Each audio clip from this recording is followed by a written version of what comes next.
کا ارشاد ہے کل محدثۃ بدعہ وکل بدعۃ ضلالہ وکل ضلالۃ فی النار، بے شک ہر نئی بات بدعت ہے اور ہر بدعت گمراہی ہے اور ہر گمراہی آگ میں لے جانے والی ہے۔ بدعتی کے بارے میں رسول اللہ صلی اللہ علیہ وسلم کا ارشاد مبارک ہے کہ اللہ تعالیٰ بدعتی کی توبہ قبول نہیں کرتا جب تک کہ وہ بدعت ترک نہیں کرتا۔ یہ صحیح حدیث ہے ترغیب و ترہیب کی، یعنی ایسے شخص کی توبہ بھی قبول نہیں ہوتی جو ان چیزوں کو چھوڑتا نہیں جو دین کے نام پر اس نے خود ایجاد کر لی، یا نبی صلی اللہ علیہ وسلم کے بعد اگر کسی نے ایجاد کیا اور وہ ان کی پیروی اور پابندی کر رہا ہے۔ آپ صلی اللہ علیہ وسلم نے فرمایا میں اپنے حوض پر تم سے پہلے موجود ہوگا اور تم میں سے کچھ لوگ میرے سامنے لائے جائیں گے، پھر انہیں میرے سامنے سے ہٹا دیا جائے گا تو میں کہوں گا کہ اے میرے رب یہ میرے ساتھی ہیں، لیکن مجھ سے کہا جائے گا کہ آپ نہیں جانتے انہوں نے آپ کے بعد کیا کیا نئی چیزیں ایجاد کر لی تھی۔ یہ صحیح بخاری کی روایت ہے، جس سے آپ اندازہ لگائیں کہ اگر کوئی شخص دین میں نئے طریقے ایجاد کرتا ہے اور ان کی پابندی کرتا ہے اور ان کو فرض کے درجے پر لے آتا ہے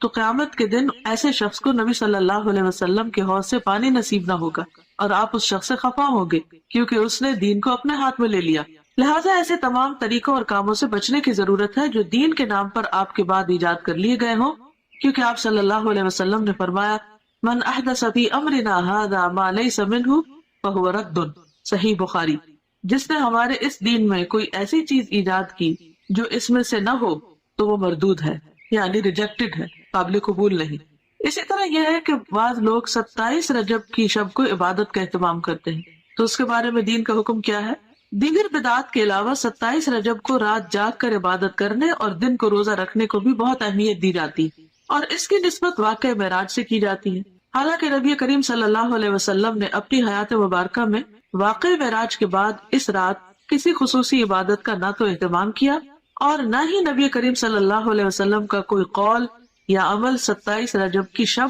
خصوصی عبادت کے بارے میں، یعنی یہ سب کچھ سیلف کریٹڈ۔ نہ تو آپ نے ایسی کوئی عبادت کی اس رات، نہ صحابہ نے روزہ رکھا اور نہ ہی آپ نے کوئی ایسا حکم دیا۔ آپ کے جانثار صحابہ کرام یا ازواج مطہرات میں سے بھی کسی نے اس کا اہتمام نہیں کیا۔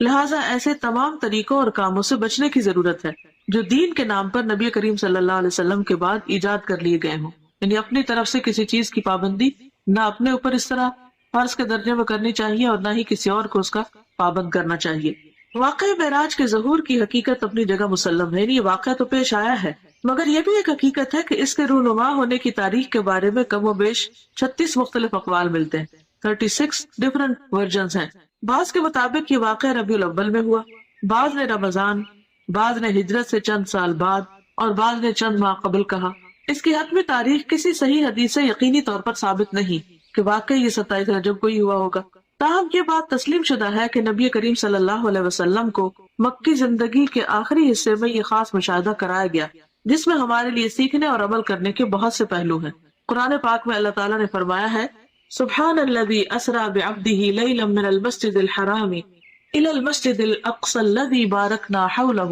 لنریہ من آیاتنا انہ هو السمیع البصیر، سورۃ بنی اسرائیل آیت نمبر 1۔ پاک ہے وہ ذات جو اپنے بندے کو ایک رات میں مسجد الحرام سے مسجد اقصی تک لے گیا جس کے آس پاس ہم نے برکت رکھی ہے، یعنی اس علاقے میں اللہ نے برکتیں نازل کی ہیں تاکہ ہم اسے اپنی بعض نشانیاں دکھائیں، یقیناً وہ خوب سننے والا اور خوب دیکھنے والا ہے۔ اس آیت میں جس واقعے کی طرف اشارہ ہے وہ اسراء کے نام سے مشہور ہے۔ اسراء کے لفظی معنی ہے رات کو سفر کرنا، رات کو چلنا۔ یہ وہی سفر ہے جس میں نبی کریم صلی اللہ علیہ وسلم کو جسم اور روح سمیت مسجد الحرام یعنی مکہ سے مسجد اقصی فلسطین تک معجزاتی طور پر لے جایا گیا، یعنی براق پر۔ فرشتوں کی ہم نشینی کا یہ سفر اس زمانے کے حالات، اسباب سفر اور فاصلے کی طوالت کی وجہ سے انسانی عقل اور سمجھ سے بالاتر ہے، یعنی انسان نہیں سمجھ سکتا کہ ایک رات میں آپ اتنی تیزی سے وہ سفر کیسے کیے اور کس طرح آپ واپس بھی آ گئے۔ لیکن جیسا کہ اس آیت میں واضح کیا گیا ہے کہ پاک ہے وہ ذات یعنی اللہ جو اپنے بندے کو لے گیا، یعنی اللہ تعالیٰ کے لیے کچھ بھی مشکل نہیں۔ جن چیزوں کو ہم ناممکن سمجھتے ہیں وہ اللہ کے ہاں ناممکن نہیں۔